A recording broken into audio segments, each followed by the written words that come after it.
आप सुन रहे हैं teachers as intellectuals, Henry Giroux की किताब की हिंदी ऑडियो बुक समरी। नमस्कार मित्रों।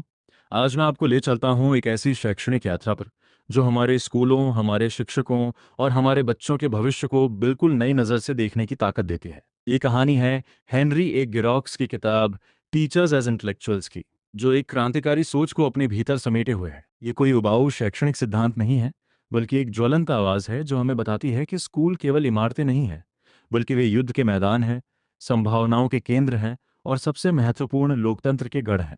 ये किताब पाउलो फ्रेरे और पीटर मैक्लारेन की अग्रणी टिप्पणियों के साथ शुरू होती है।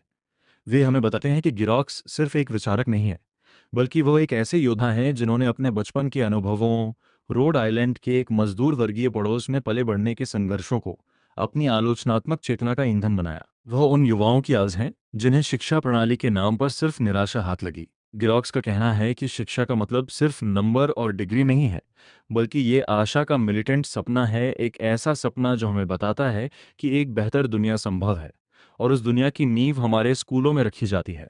अब आइए सबसे पहले समझते हैं कि आखिर शिक्षा की मौजूदा तस्वीर क्या है। गिरॉक्स हमें एक ऐसी दुनिया में ले जाते हैं जहां स्कूलों को कारखानों की तरह चलाया जाता है। यहाँ इनपुट आउटपुट और लागत प्रभावशीलता जैसे शब्द हावी हैं। शिक्षा का मतलब समझना नहीं, बल्कि नियंत्रण करना हो गया है। इस दुनिया में शिक्षक सिर्फ टेक्नीशियन बनकर रह गए हैं, जिन्हें ऊपर से बताए गए पाठ्यक्रम को बिना सवाल किए पढ़ाना होता है। छात्रों को दुनिया को पढ़ना नहीं सिखाया जाता, बल्कि उन्हें सिर्फ पढ़ने के उपकरण मास्टर करने को कहे जाते हैं। यहाँ पूछा जाता है तथ्य क्या है, लेकिन कभी नहीं पूछा जाता ये तथ्य किसके पक्ष में, ये तथ्य किसकी आवाज को दबाते हैं। गिरॉक्स इसी तकनीकी तर्कसंगतता को चुनौती देते हैं। वे बताते हैं कि भाषा सिर्फ संवाद का माध्यम नहीं है, बल्कि ये एक सैद्धांतिक ढांचा है जो हमारी सोच को आकार देता है। जब हम किसी छात्र को डेविएंट विचलित कहते हैं, तो हम उसके विद्रोह को, उसकी पीड़ा को एक मनोवैज्ञानिक समस्या में बदल देते हैं, जबकि वह विद्रोह उस अमानवीय शिक्षा प्रणाली के खिलाफ एक स्वाभाविक प्रतिरोध हो सकता है। डिरॉक्स हमें 3 नए शब्द देते हैं: रैशनैलिटी तर्कशीलता, प्रॉब्लमैटिक समस्यात्मक और आइडियोलॉजी विचारधारा। वे कहते हैं कि पाठ्यक्रम में जो शामिल नहीं है वह उतना ही जरूरी है जितना कि जो शामिल है। स्कूल की छिपी हुई पाठ्यचर्या सिखाती है कि लड़कियां कैसे चुप रहें, मजदूर वर्ग के बच्चे कैसे हुक्म माने और अमीर तबके के बच्चे कैसे नेतृत्व करें। ये सांस्कृतिक पूंजी का खेल है। स्कूल उन बच्चों को पुरस्कृत करते हैं जो पहले से ही उच्च वर्ग की भाषा, शैली और व्यवहार को जानते हैं, और बाकियों को हीन भावना से भर देते हैं। आगे बढ़ते हैं तो हमें पता चलता है कि यह समस्या सिर्फ सतही नहीं है। गिरॉक्स और एंथोनी पेन्ना मिलकर हिडन करिकुलम के राज को खोलते हैं। वे बताते हैं कि कैसे कक्षा का ढांचा, जैसे कुर्सियों की कतारें, घंटी का बजना और टीचर का सर्वेसर्वा होना, बच्चों को धैर्य सिखाता है। लेकिन वह धैर्य जो सब्र का नहीं, बल्कि जुल्म सहने का होता है। यहाँ बच्चे भीड़ में रहना सीखते हैं, प्रशंसा और सत्ता के खेल को समझते हैं। जो बच्चे सबसे ज्यादा अनुशासित होते हैं उन्हें अंक मिलते हैं, जबकि जो रचनात्मक और सवाल करने वाले होते हैं उन्हें समस्या करार दिया जाता है। लेखक हमें बताते हैं कि स्कूल असल में मजदूर वर्ग को उसकी औद्योगिक गुलामी के लिए तैयार कर रहे हैं। ट्रैकिंग नाम की प्रथा के तहत अमीर बच्चों को कॉलेज के लिए तैयार किया जाता है, जबकि गरीब बच्चों को वोकेशनल व्यावसायिक पाठ्यक्रमों में धकेल दिया जाता है, जहां वे हाथ से काम करना सीखते हैं, सिर से नहीं। लेकिन क्या हम कुछ बदल सकते हैं? हाँ, किताब में एक रास्ता भी है। गिरॉक्स और पेन्ना एक ऐसी कक्षा की कल्पना करते हैं जहां ट्रैकिंग खत्म हो, जहां बच्चे समूहों में बैठें, एक दूसरे की मदद करें और डायलॉजिकल ग्रेडिंग हो, यानी बच्चे खुद तय करें कि अच्छे काम का क्या मतलब है। यहाँ शिक्षक सिर्फ सत्ता का प्रतीक नहीं, बल्कि एक मार्गदर्शक होता है। ये एक ऐसी दुनिया है जहाँ समय की जंजीरें टूट जाती हैं और सेल्फ पेसिंग यानी अपनी रफ्तार से सीखने की आज़ादी मिलती है। ये व्यक्तिवाद नहीं है, बल्कि सामूहिक जिम्मेदारी है। ये बदलाव तभी आएगा जब हम पूछेंगे, क्या हम स्कूलों को समाज बदलने के लिए पढ़ा रहे हैं या समाज को वैसा ही बनाए रखने के लिए? अब बात करते हैं उद्देश्यों की। आमतौर पे हम या तो बिहेवियरल ऑब्जेक्टिव्स, व्यवहारिक उद्देश्य देखते हैं जो बच्चों को रट्टू तोता बना देते हैं, या ह्यूमनिस्टिक ऑब्जेक्टिव्स, मानवतावादी उद्देश्य जो इतने ढीले होते हैं कि कुछ सिखा ही नहीं पाते। गिरॉक्स एक तीसरा रास्ता निकालते हैं: मैक्रो और माइक्रो ऑब्जेक्टिव्स। माइक्रो उद्देश्य तो पारंपरिक हैं, लेकिन मैक्रो उद्देश्य बच्चों को ये सिखाते हैं कि ज्ञान दो तरह का होता है: प्रोडक्टिव नॉलेज जो चीज़ें बनाना सिखाता है, और डायरेक्टिव नॉलेज जो पूछता है कि हम ये चीज़ क्यों बना रहे हैं, किसके लिए। ये दूसरा ज्ञान ही बच्चों को आलोचनात्मक चेतना देता है। वे समझने लगते हैं कि स्कूल की छिपी हुई दुनिया कैसे उन्हें झुकना सिखाती है, और वे उस झुकाव के खिलाफ खड़े होना सीखते हैं। गिरॉक्स कहते हैं, शिक्षा का असली मकसद बच्चों को सिर्फ जीविका के लिए नहीं, बल्कि एक बेहतर इंसानियत के निर्माण के लिए तैयार करना है। फिर किताब हमें ले जाती है एक और गहरे कोने में: लेखन और आलोचनात्मक सोच का रिश्ता। गिरॉक्स मानते हैं कि अगर कोई बच्चा अच्छा नहीं लिख पाता, तो इसका मतलब है कि वो अच्छा सोच नहीं पाता। परंपरागत रूप से हमने लेखन को सिर्फ अंग्रेजी शिक्षकों का काम समझा। टेक्नोक्रेटिक स्कूल कहता है कि व्याकरण सीखो, मेडिक स्कूल कहता है कि बड़े लेखकों की नकल करो, और रोमांटिक स्कूल कहता है कि बस खुश रहो, अपना दिल खोलो। लेकिन गिरोक्स कहते हैं ये सब धोखा है। लेखन एक प्रक्रिया है, एक एपिस्टेमोलॉजी है। जब आप लिखते हैं तो आप सीखते हैं। वे एक शानदार उदाहरण देते हैं। इतिहास की कक्षा में बच्चे अक्सर सोचते हैं कि इतिहास तथ्यों का एक ढेर है, लेकिन गिरोक्स कहते हैं नहीं, इतिहास एक इतिहासकार का दृष्टिकोण है। उन्होंने एक मॉडल बनाया जहां बच्चे खुद इतिहासकार बनते हैं। उन्हें अमेरिकी आप्रवासन कानूनों पर दो अलग अलग इतिहासकारों के विचार दिए जाते हैं। एक कहता है आप्रवासी अमेरिका के विकास की कुंजी थे, दूसरा कहता है उन्होंने मजदूरों की मजदूरी कम कर दी। अब बच्चे पूछते हैं तो ये दोनों एक ही तथ्य को देखकर अलग अलग निष्कर्ष कैसे निकाल सकते हैं? फिर उन्हें पता चलता है कि फ्रेम ऑफ रेफरेंस, संदर्भ ढांचा सब कुछ बदल देता है। इस तरह लेखन के माध्यम से बच्चे तथ्य को समस्या में बदलना सीखते हैं। वे नहीं सोचते कि क्या हुआ, बल्कि पूछते हैं किसने लिखा, क्यों लिखा, किसके लिए लिखा। यही असली सोच है। लेकिन अफसोस, आज के ज़माने में टेलीविज़न और मास मीडिया ने हमारे दिमाग पर कब्जा कर लिया है।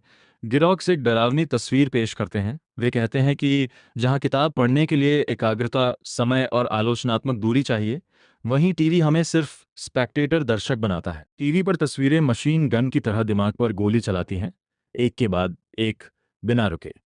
आप पीछे जाकर नहीं देख सकते, आप सवाल नहीं पूछ सकते। ये तथ्यों का बुत बना देता है। एक घटना दिखा दी, बस मान लो। लेकिन वह घटना किस संदर्भ में है, उसके पीछे कौन सी ताकतें काम कर रही हैं, टीवी ये नहीं दिखाता। यही नई अशिक्षा है, जहां आप अक्षर तो पढ़ सकते हैं, लेकिन दुनिया को पढ़ नहीं सकते।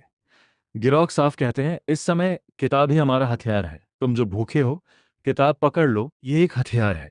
वे कहते हैं कि मुद्रित शब्द के पास वह ताकत है कि वह हमें आलोचनात्मक दूरी दे सके, हमें धीमा कर सके, हमें सोचने का मौका दे सके। आज के समय में पढ़ना सिर्फ एक कौशल नहीं, बल्कि राजनीतिक प्रतिरोध का एक रूप है। अब आते हैं सबसे अहम मोड़ पर।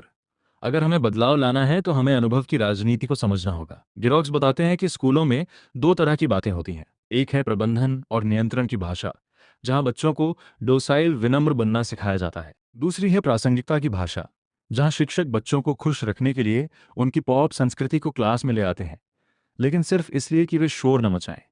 ये कॉर्डियल रिलेशंस का ढोंग है।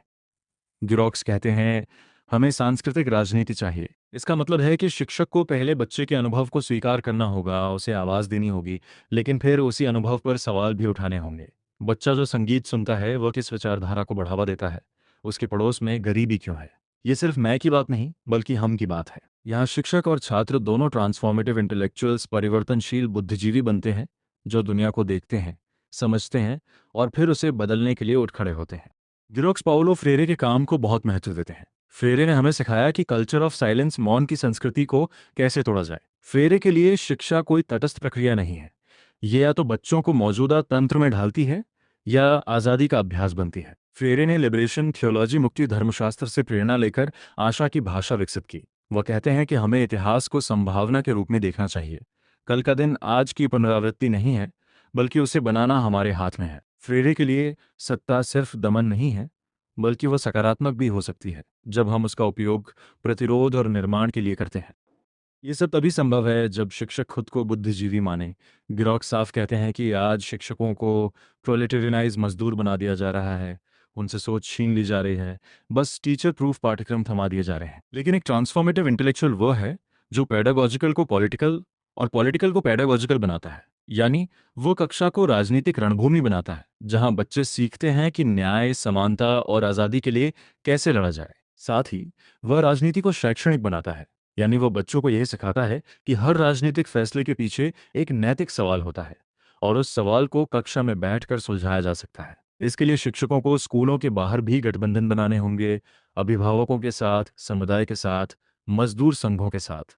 अब बात करते हैं पाठ्यक्रम की। पारंपरिक पाठ्यक्रम पूछता है हम क्या पढ़ाएं, लेकिन गिरोक्स और रोजर साइमन कहते हैं पहले पूछो ये ज्ञान किसकी भाषा में है, ये किसकी ताकत को बढ़ाता है।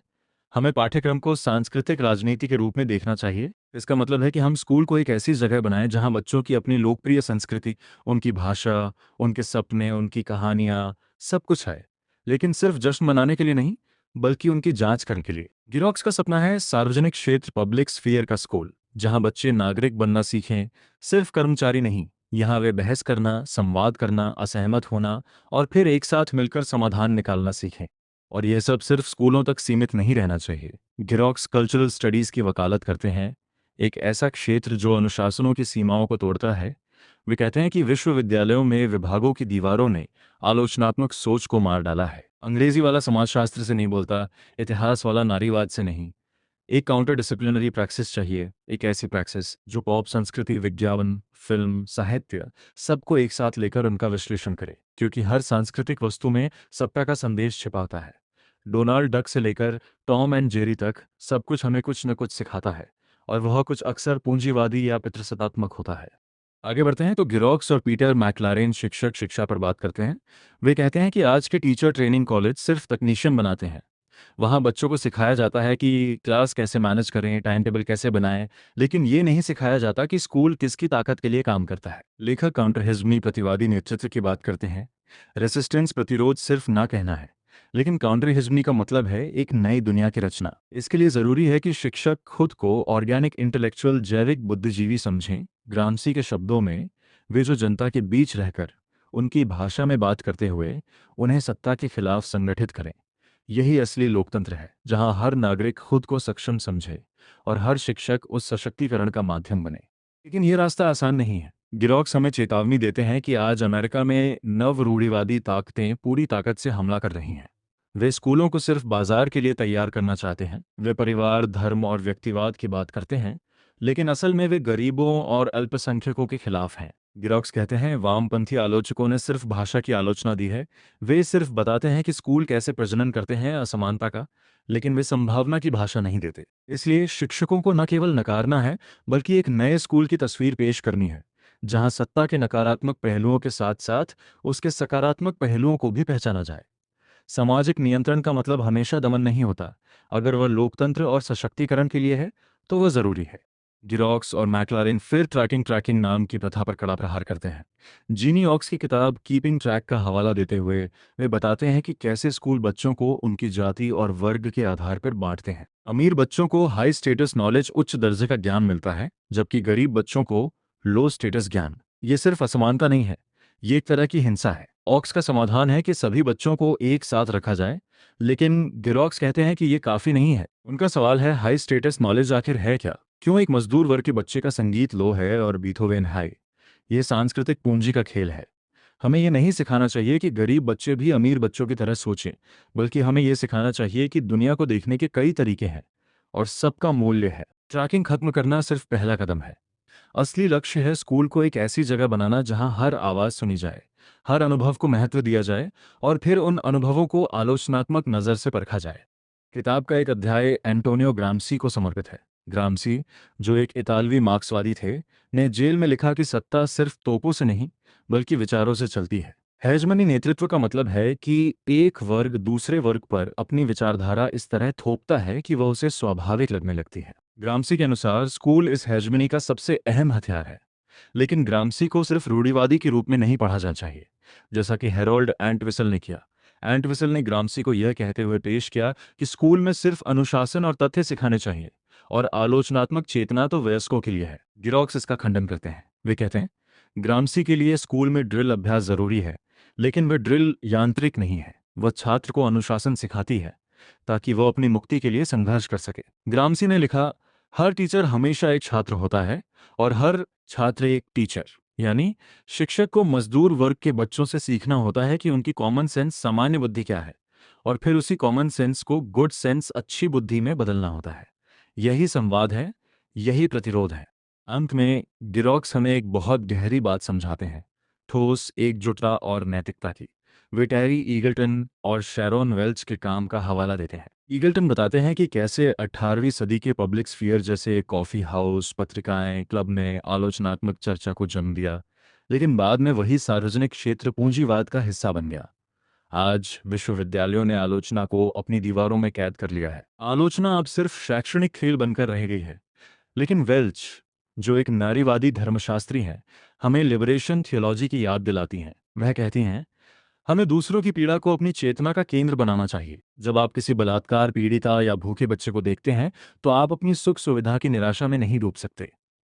आशा कोई भोली भाली बात नहीं है, बल्कि एक सक्रिय चुनौती है। वेल्स कहती हैं, सच्चाई कोई स्थिर वस्तु नहीं है, बल्कि वह संघर्ष का नतीजा है। सॉलिडारिटी, एकजुटता का मतलब है दूसरों के दर्द को अपना दर्द बनाना और फिर उस दर्द को बदलाव की ताकत में बदलना। तो आखिर में टीचर्स एज इंटेलेक्चुअल्स हमें क्या सिखाती है? ये हमें सिखाती है कि शिक्षा कभी तटस्थ नहीं होती। ये या तो एक उपकरण है जो बच्चों को मौजूदा असमानताओं में ढाल देता है, या ये स्वतंत्रता का अभ्यास है। गिरोक्स हमसे आग्रह करते हैं कि हम शिक्षकों को सिर्फ क्लर्क या टेक्नीशियन न समझें, बल्कि उन्हें परिवर्तनशील बुद्धिजीवी के रूप में देखें। इसका मतलब है कि हर शिक्षक को खुद से पूछना चाहिए, मैं किसके पक्ष में हूँ? मेरी कक्षा में किसकी आवाज़ सुनाई देती है और किसकी दब जाती है? मैं अपने छात्रों को कैसे सिखाऊं कि वे इस दुनिया को न केवल पढ़ें, बल्कि उसे फिर से लिखें? ये किताब एक चेतावनी भी है। गिरोक्स हमें बताते हैं कि नव रूढ़िवादी ताकतें पूरी ताकत से स्कूलों को अपने कब्जे में ले रही हैं। वे स्कूलों को कारखाने बना रहे हैं, बच्चों को उपभोक्ता और शिक्षकों को मजदूर। लेकिन ये किताब एक आशा भी है। यह हमें बताती है कि स्कूलों के अंदर ही संघर्ष के स्थान मौजूद हैं। छोटी छोटी दरारें, जहां से बदलाव शुरू हो सकता है। एक शिक्षक एक किताब चुन सकता है जो स्थापित मिथकों को तोड़ती है। एक चर्चा शुरू कर सकता है जो बच्चों को सवाल करने के लिए उकसाती है। एक प्रोजेक्ट डिजाइन कर सकता है जो बच्चों को उनके अपने पड़ोस की असमानताओं को समझने में मदद करता है। गिरोक्स हमें होमो सापियंस, सोचने वाला इंसान की याद दिलाते हैं। ब्रेख्त के शब्दों में, वो उड़ सकता है, वो मार सकता है, लेकिन उसमें एक खराबी है, वो सोच सकता है।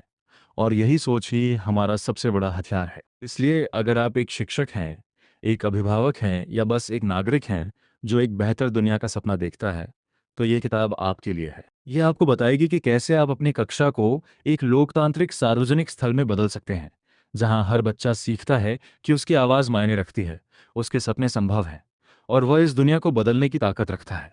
तो आइए हम सब मिलकर इस पेडागॉजी ऑफ पॉसिबिलिटी, संभावना की शिक्षा शस्त्र को अपनाएं।